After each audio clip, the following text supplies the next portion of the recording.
Good morning, everyone. I'm Sherian Zacharias, Assistant Professor in the Department of Electronics and Communication at Rajagiri School of Engineering and Technology. Today, I'll be discussing on microwave measurements. This is a topic that comes under the Module 3 of the course EC403 Microwave and Radar Engineering for S7 EC students. The contents of this presentation are as follows. We will start with an introduction and then we will look at the microwave bend setup that is used to measure any parameter at microwave frequency. We will then look into the measurement of impedance using two techniques, namely the slotted line section and the reflectometer. After that, we will discuss the measurement of frequency using both mechanical as well as electronic methods. And the last topic is the measurement of power, which is of three categories: the measurement of low microwave power, medium power, as well as high power. So the reference textbook is Microwave and Radar Engineering by Kulkarni. We'll start with an introduction. So, properties of devices and circuits at microwave frequencies are characterized by the S parameters of power, frequency, standing wave ratio, as well as noise figure. So the main difference between low frequency measurement and microwave measurement is that at low frequencies, if I want to calculate power, what we do is we measure the voltage and current. But at microwave frequencies, it is difficult to measure voltage and current as they vary with position in a transmission line. So it is much more simpler if we measure power directly.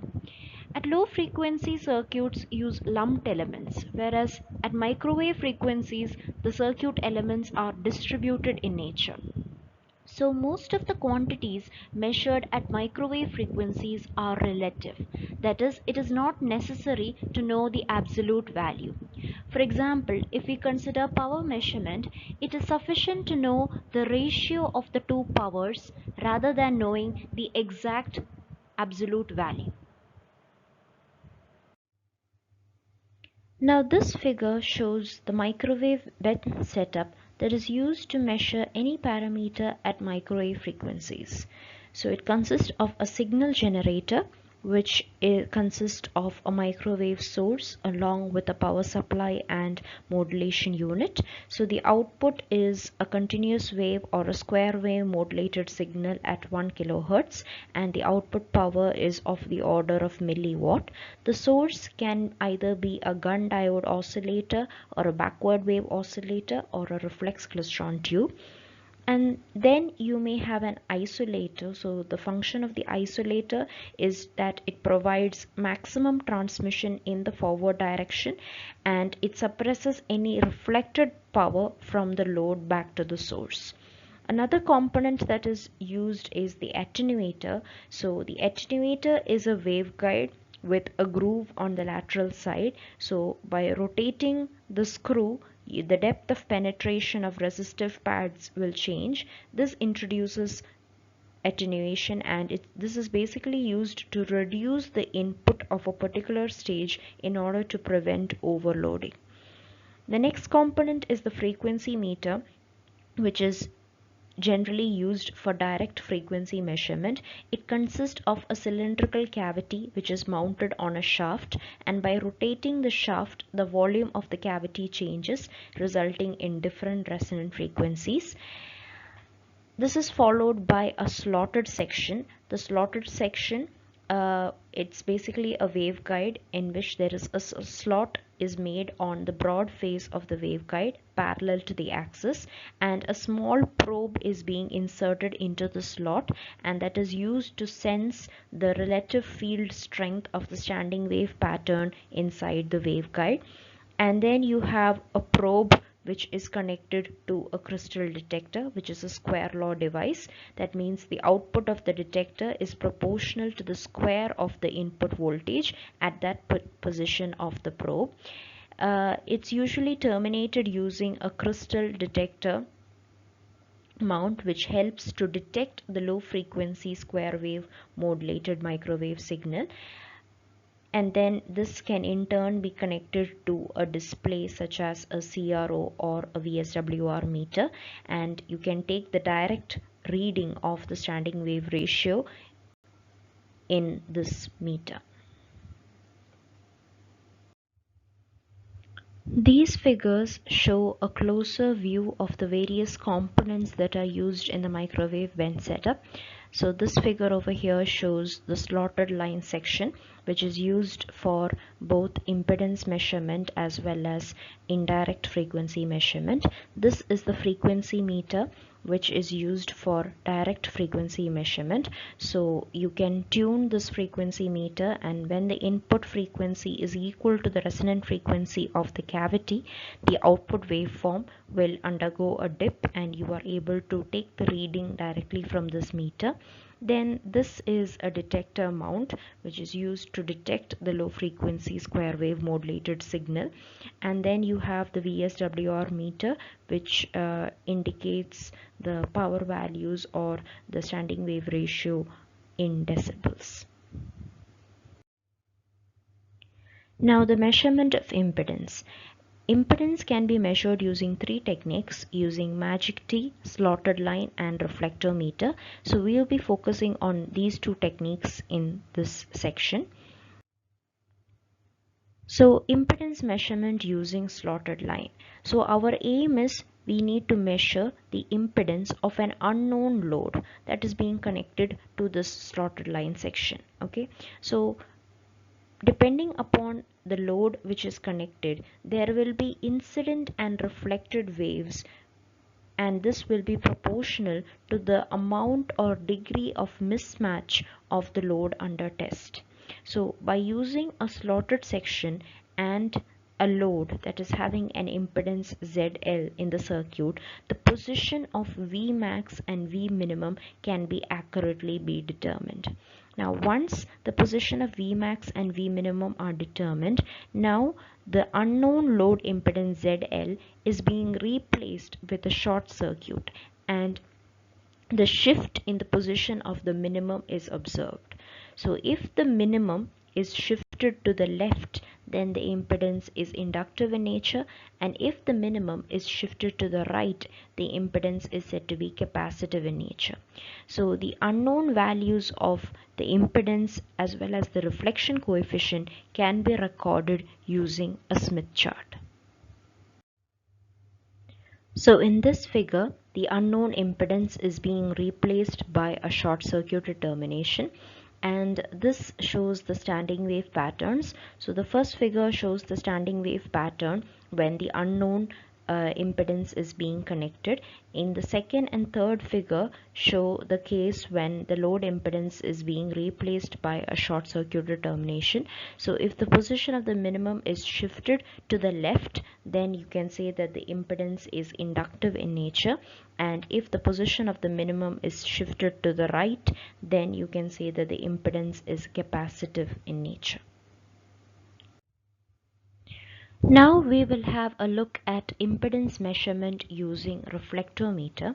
So using this method, we get only the magnitude of the impedance and not the phase angle. So this figure shows the setup for measuring impedance using reflectometer. So you can see that there are two directional couplers here. One directional coupler is used to sample the incident power, and the other is used to sample the reflected power from the load. Both the directional couplers have a coupling factor of 20 decibel, which means that 1% of the power is being sampled. So here you get the sampled power is Pi by 100, and over here the sampled power is Pr by 100. Now the magnitude of the reflection coefficient can be directly be obtained from the reflectometer. So the reflectometer gives the value of reflection coefficient, which is equal to the square root of the reflected power to the incident power. Now once the reflection coefficient rho is known, now VSWR can be calculated as S is equal to 1 plus rho by 1 minus rho, where rho stands for the reflection coefficient. And similarly, in order to calculate the impedance, you can use the relation between reflection coefficient and impedance. Rho is equal to Z minus Zg by Z plus Zg, where Z is the unknown impedance and Zg represents the known impedance. Now, the frequency of a signal at microwave frequencies can be measured using mechanical techniques or electronic techniques. Under mechanical techniques, there are two methods: the direct method using the frequency meter and the indirect method using the slotted line section. So using the frequency meter, we know that the frequency meter is a cylindrical cavity that is mounted on a shaft. So by rotating this shaft, the volume of the cavity changes, which results in different resonant frequencies. Now there are two types of cavities. You can either have a transmission cavity or an absorption cavity. So in the case of a transmission cavity, it will pass the frequency to which it is being tuned, whereas absorption cavity will attenuate the signal to which it is being tuned. So in the case of an absorption cavity, when the input frequency equals the resonant frequency of the cavity, the output power will undergo a dip, and you can directly take the frequency reading from the scale. In the indirect method, we will be using the slotted line section in order to record two positions of successive minima or maximum. So the tunable probe is moved along the slotted line to get the first minimum in the oscilloscope. So record that reading position as D1. Again, move the tunable probe to get the next minimum or maximum position, and let that reading position be noted as D2.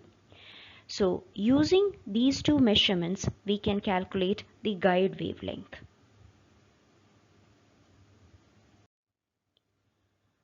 So the guide wavelength is calculated as twice the distance between two successive maxima or minimum positions, that is lambda g is equal to 2 into d2 minus d1. Now the cutoff wavelength for a cavity resonator is related to the dimensions a and b as lambda c is equal to 2ab divided by square root of m square b square plus n square a square, where m and n represent the number of half cycle variations of the field along the broad and narrow dimensions of the waveguide. For a rectangular cavity resonator, the dominant mode is TE10. So by substituting m is equal to 1 and n is equal to 0, we get lambda c is equal to 2 times a. Now for the X band, the standard inner broad dimension of the waveguide A is 22.86 millimeters. So once you calculate the guide wavelength and the cutoff wavelength, you can find the free space wavelength lambda naught by the relation 1 by lambda naught square is equal to 1 by lambda g square plus 1 by lambda c square. And then the frequency can be calculated as f is equal to c by lambda naught. Now using electronic techniques, you can measure an unknown frequency by comparing it with the harmonics of a known lower frequency. So you have a low frequency generator which generates a signal of frequency Fc. This is given to a harmonic generator which generates frequencies n times Fc, where n is an integer, and this is being compared with an unknown frequency using the mixer. So the output of the mixer would be the sum and the difference frequencies. So this is an accurate form of measurement, but it's much more expensive compared to the mechanical methods. Now the measurement of power. The measurement of microwave power can be broadly classified into three categories: the measurement of low power less than 10 milliwatt using the bolometer technique, the measurement of medium power in the range 10 milliwatt to 10 watt using the calorimeter technique, and the measurement of high microwave power greater than 10 watt using the calorimetric wattmeter technique. In order to measure microwave low power, we can use devices such as bolometers and thermocouples, in which the resistance changes with the applied power. So the bolometer is a temperature sensitive device, and there are two types of bolometers: barometers and thermistors. A barometer is a device which has a positive temperature coefficient. That is, the resistance increases with a rise in temperature. So it consists of a short length of fine platinum wire that is mounted inside a cartridge, just like an ordinary fuse. Thermistors, on the other hand, they are made up of semiconducting materials and they exhibit negative temperature coefficient. That is, as the temperature increases, its resistance reduces. So a bolometer, such as a crystal diode, is a square law device. That is, it produces a current which is proportional to the applied power. So if the bolometer is mounted inside a waveguide and used as a load, and suppose its operational resistance is R1 ohms. Now when you apply low microwave power, some of the power gets absorbed in the bolometer load and gets dissipated as heat. So the resistance of the bolometer changes from R1 to R2. This change in resistance will be proportional to the applied microwave power, and this can be measured using a bridge circuit. This figure shows how low microwave power can be measured using the bolometric technique. So the bolometer is just represented by the elements R4 and R6. So this is placed as a part of the bridge circuit, and initially when no microwave power is being applied, you can vary this resistance R5 in order to make sure that the bridge is in balance. So let E1 be the voltage of the battery at which the bridge is in balance. Now microwave power is being applied.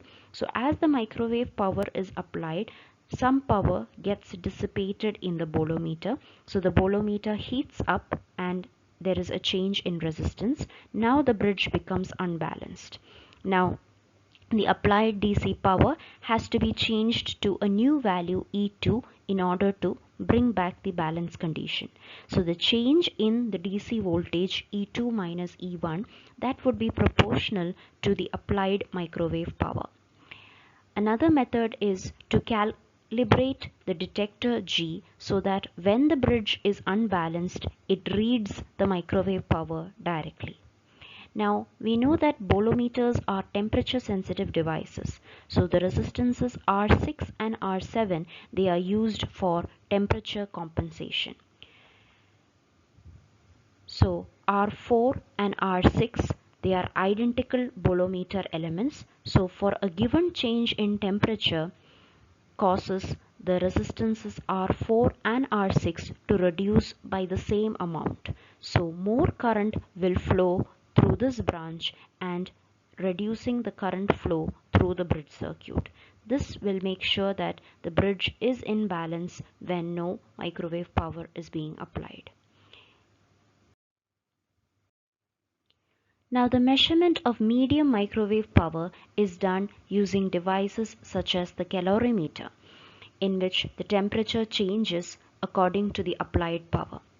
So here the temperature rise of a special load such as water, which has a high specific heat, is being monitored. So if we know the mass, the specific heat and the temperature rise of a fixed and known rate of fluid flow, you can measure the amount of power applied. So this figure shows the self-balancing bridge technique. It consists of two identical temperature sensitive resistors or gauges in the two arms, and you have two load resistors and a meter to indicate the power. So the input load resistor will sense the unknown input microwave power. This input load resistance is placed close to the input temperature gauge so that the heat which is generated in the load resistor will raise the temperature of the gauge.